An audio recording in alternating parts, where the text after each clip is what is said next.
أيها الإخوة المؤمنون،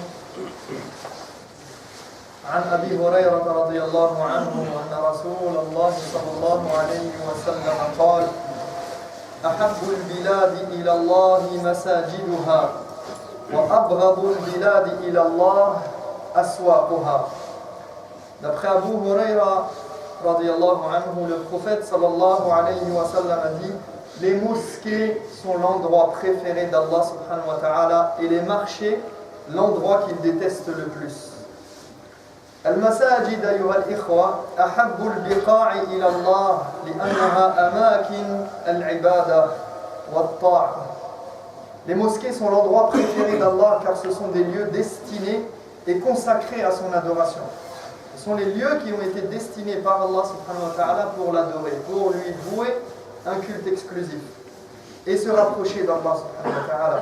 وأما الأسواق فإنها محل الغش والخداع والربا والأيمان الكاذبة وإخلاف الوعد والإعراض عن ذكر الله. Alors que les marchés sont plutôt des lieux propices à la triche, à la tromperie, l'usure, les fausses promesses, les discordes, l'éloignement du rappel d'Allah subhanahu wa ta'ala, l'insouciance, l'oubli.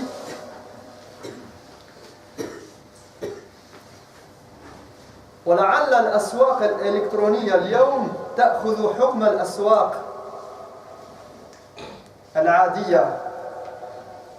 Et aujourd'hui, les marchés,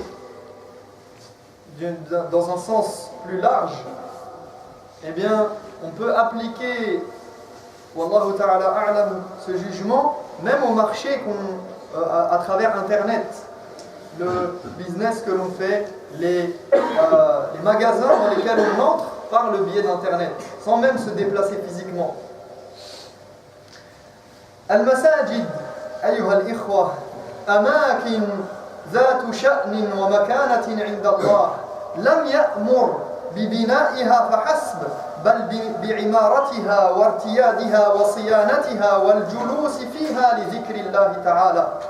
Les mosquées sont des endroits sacrés pour Allah subhanahu wa ta'ala qui ont une place importante à ses yeux. Il n'a pas ordonné simplement de les construire, mais surtout de les occuper, de les fréquenter, de les préserver, de les chérir et d'y élever sa mention. في المساجد يشعر الإنسان بالطمأنينة والسكينة والراحة والرحمة والأنس بالله تعالى والقرب منه ومن الملائكة الذين يتعاقبون فيها صباح مساء ليلا ونهارا. Dans les mosquées, le croyant ressent une quiétude, une sérénité, une paix, une tranquillité. Il ressent les bénédictions d'Allah et sa proximité, ainsi que la présence des anges qui se relaient matin et soir. قال رسول الله صلى الله عليه وسلم: وما اجتمع قوم في بيت من بيوت الله يعني المساجد يتلون كتاب الله ويتدارسونه بينهم إلا نزلت عليهم السكينة وغشيتهم الرحمة وحفتهم الملائكة وذكرهم الله في من عنده. Le prophète sallallahu alayhi wa sallam nous dit que lorsque des gens se regroupent et se retrouvent dans une mosquée pour réciter le Coran et l'étudier ensemble, la sérénité descend sur eux, la miséricorde les enveloppe et les anges les entourent de leurs ailes et Allah fait leur éloge à ceux qui sont auprès de lui. المسجد هذا مكان يحميك من الضياع ومن الضلال ومن الفتن فتن الدنيا. La mosquée, c'est un endroit qui te préserve de l'errance de ce bas monde et des troubles et des tentations. هذا المكان يحميك عموما من تأثير الشياطين. La mosquée te protège contre l'influence néfaste des démons et de leurs partisans. المسجد المكان الوحيد الذي يجتمع فيه الناس ويتعارفون فقط لغرض نبيل وعظيم وهو لوجه الله تبارك وتعالى وفي سبيل الله. C'est le seul endroit où ce qui réunit les gens et les fait se rencontrer est uniquement une cause noble et honorable, l'amour d'Allah subhanahu wa ta'ala et sa satisfaction, et non pas pour un intérêt mondain quelconque. في هذه المساجد يتنافس المتنافسون والكل رابح. Dans les mosquées, les croyants font la compétition. Mais ce n'est pas n'importe quelle compétition et une compétition comme les autres. Ici, tout le monde est gagnant. Al-akhiratu as-sibaqu fiha kullun rabih. La compétition pour l'au-delà est la seule compétition saine, car tout le monde est gagnant en fonction de ses efforts. Et lorsque tu gagnes, tu ne diminues en rien la récompense de tes concurrents. في بيوت أذن الله أن ترفع ويذكر فيها اسمه يسبح له فيها بالغدو والآصال. Allah nous dit, subhanahu wa ta'ala, il nous dit, c'est cette lumière qui éclaire les temples que Dieu a permis d'élever afin que son nom y soit invoqué et où le glorifie matin et soir. Qui le glorifie matin et soir? رجال لا تلهيهم تجارة ولا بيع عن ذكر الله وإقام الصلاة وإيتاء الزكاة يخافون يوما تتقلب فيه القلوب والأبصار. Des hommes qu'aucun négoce ni transaction ne détourne de la joie d'exalter le Seigneur, d'accomplir la salat ou de faire l'aumône, car ces hommes redoutent un jour où les cœurs seront bouleversés et les regards annihilés d'épouvante. ليجزيهم الله أحسن ما عملوا ويزيدهم من فضله والله يرزق من يشاء بغير حساب.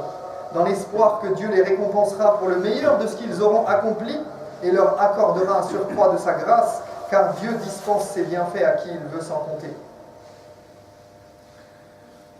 هذه الآيات من سورة النور تأتي مباشرة بعد ذكر الله تعالى لنوره والكوكب ليقول لنا أن هذا النور يقذفه الله في قلب رواد المساجد وعمارها. Ces versets sont tirés de la sourate Nour qui parle de la lumière. Après qu'Allah ait parlé directement de sa lumière et des étoiles, Al-Kawkab, Al-Kawakib, et car cette lumière provenant d'Allah subhanahu wa ta'ala se manifeste réellement dans le cœur de ceux qui occupent ces lieux et les fréquentent. Il s'agit de la lumière de la foi, Nurul Iman. هذه المساجد ليست مباني جامدة جافة بل هي حية ليست بلا روح بل هي حية بأرواح من يعمرها. Ce ne sont pas de simples bâtiments vides et morts. Ce sont des endroits vivants animés par ceux qui les fréquentent.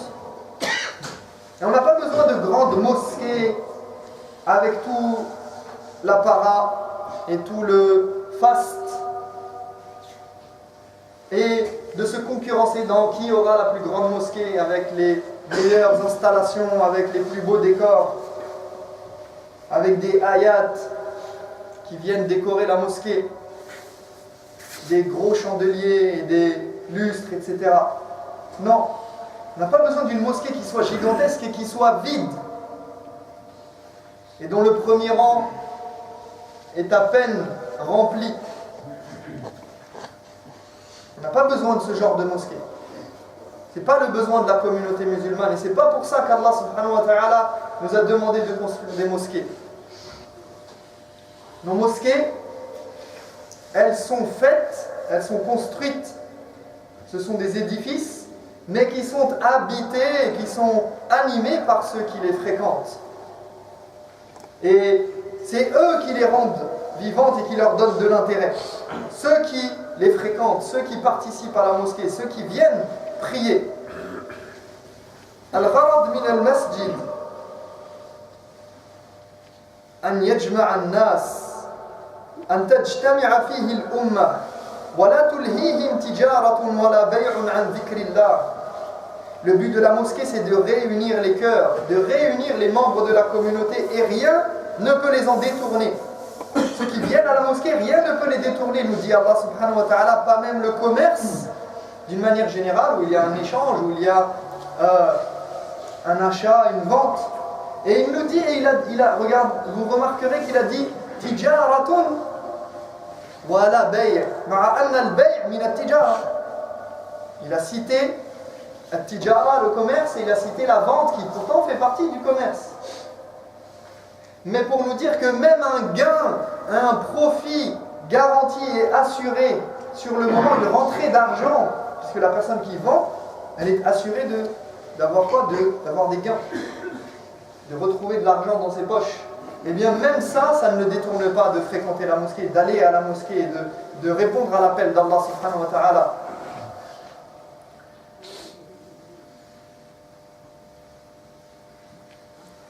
وما صفات هؤلاء يقيمون الصلاة ويؤتون الزكاة ويخافون يوما تتقلب فيه القلوب والأبصار.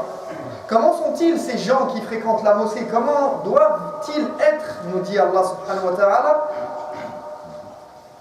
Ils y accomplissent la prière, ils viennent faire la prière et ils l'accomplissent d'une bonne manière. Ils s'acquittent de leurs devoirs religieux et notamment de la zakat. Et ils redoutent un jour terrible.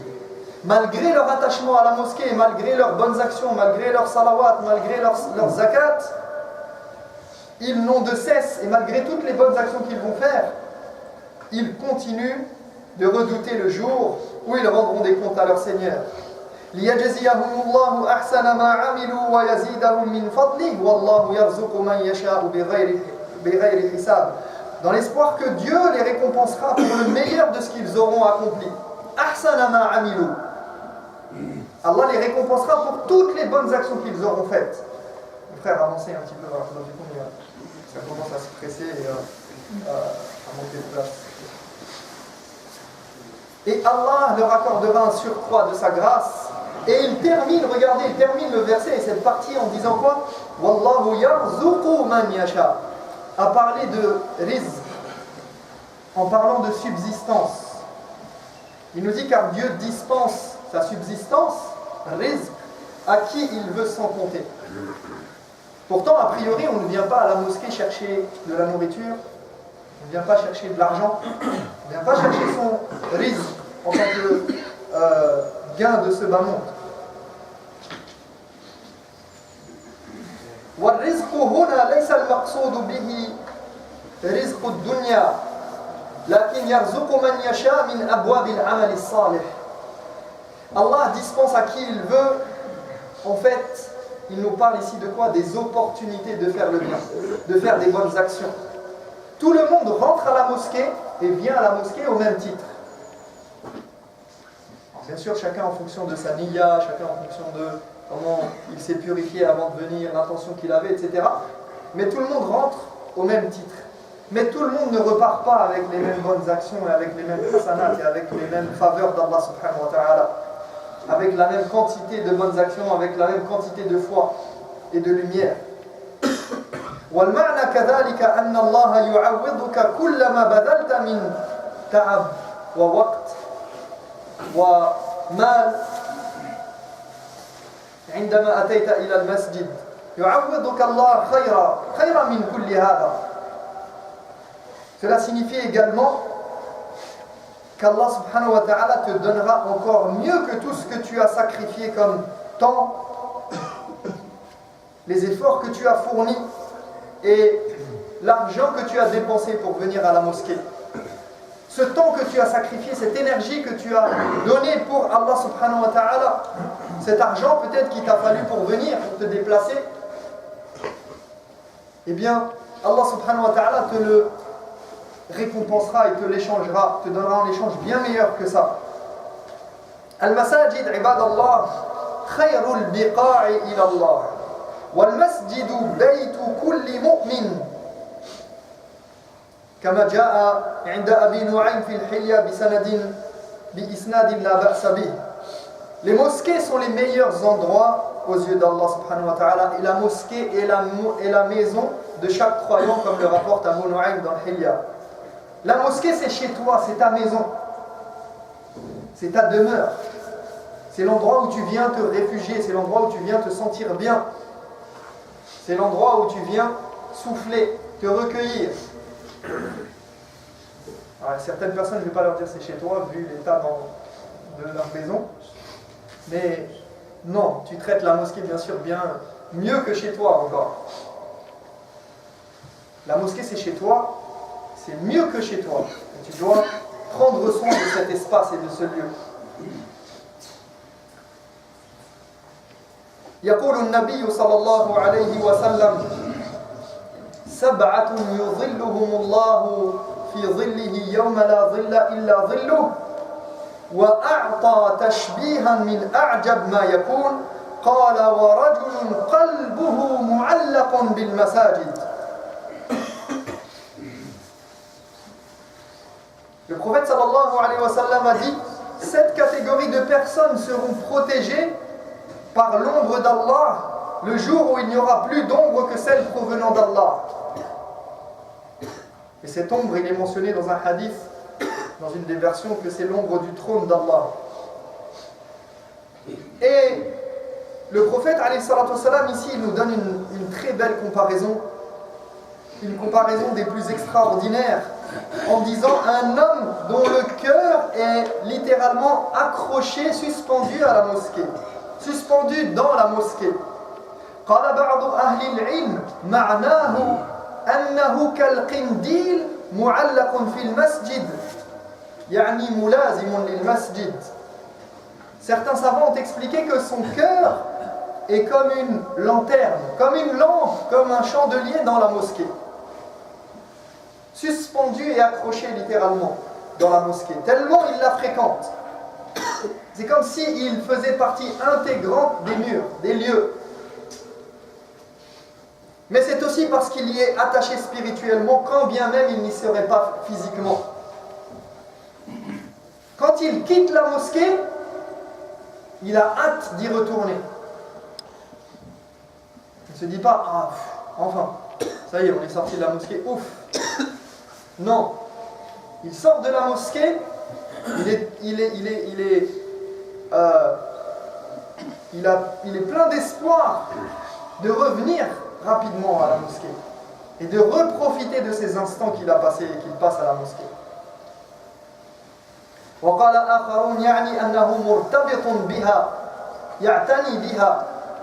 Cela signifie aussi, selon certains, que la mosquée lui tient à cœur. C'est quelque chose qu'il apprécie et qui est important pour lui et qu'il aime tant. Il aime passer des moments à la mosquée, il aime s'occuper, prendre soin de cet espace, de ce lieu de vie, de ce lieu d'adoration de son Seigneur. فنسأل الله تبارك وتعالى أن يهدينا لما يحب ويرضى. أقول قولي هذا وأستغفر الله لي ولكم فاستغفروه إنه هو الغفور الرحيم.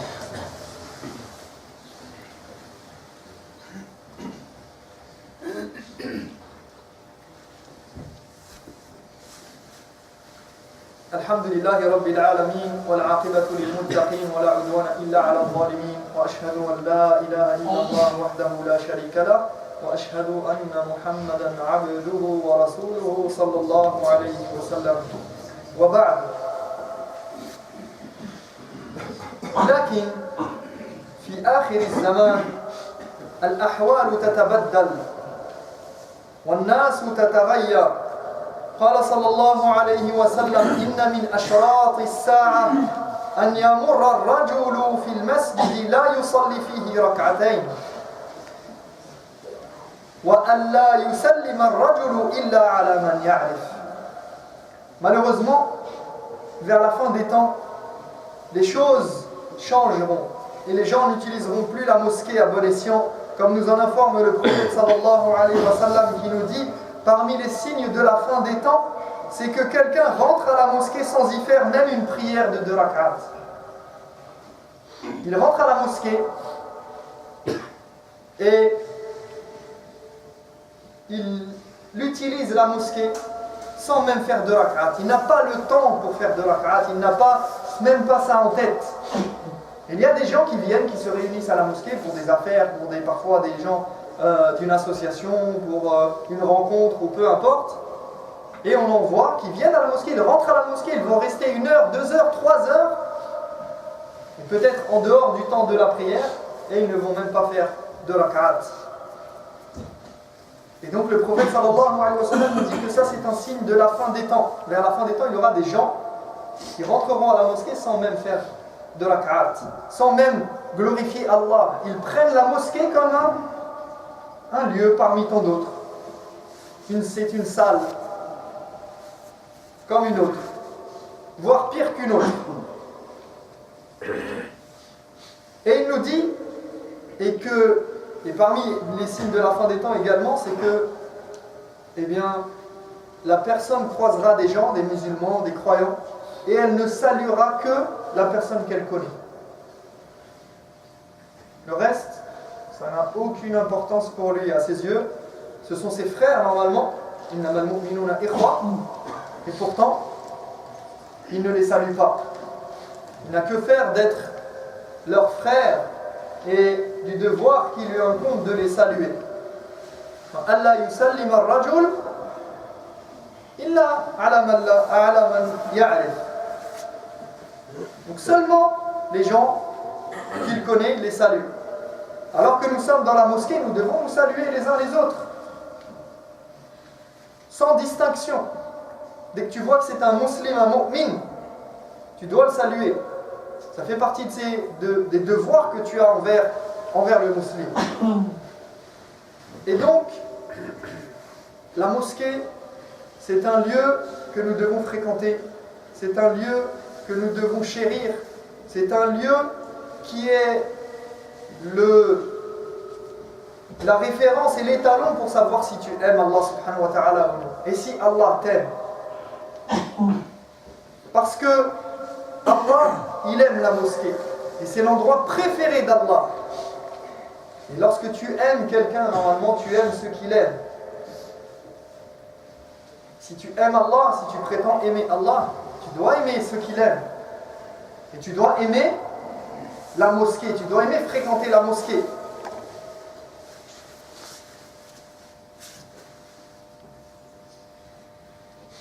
Et parmi les signes, d'ailleurs, un autre signe de la fin des temps, عن أنس مرفوعا يأتي على زمان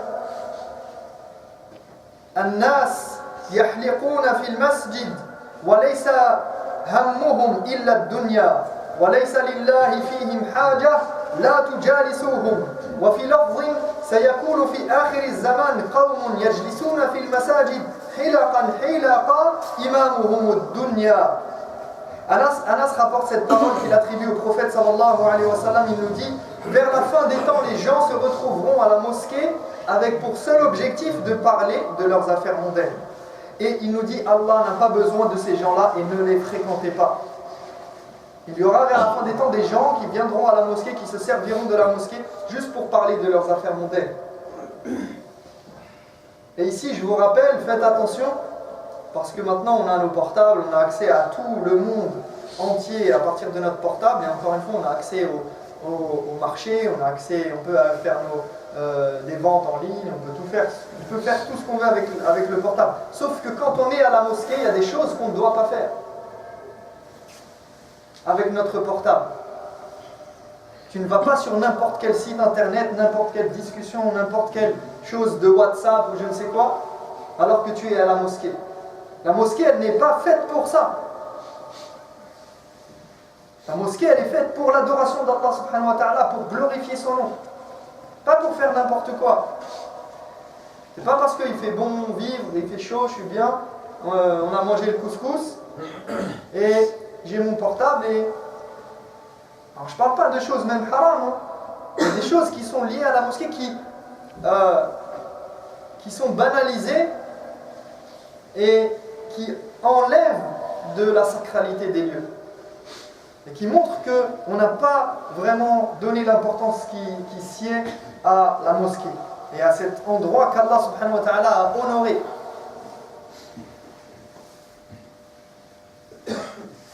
Et donc pour terminer,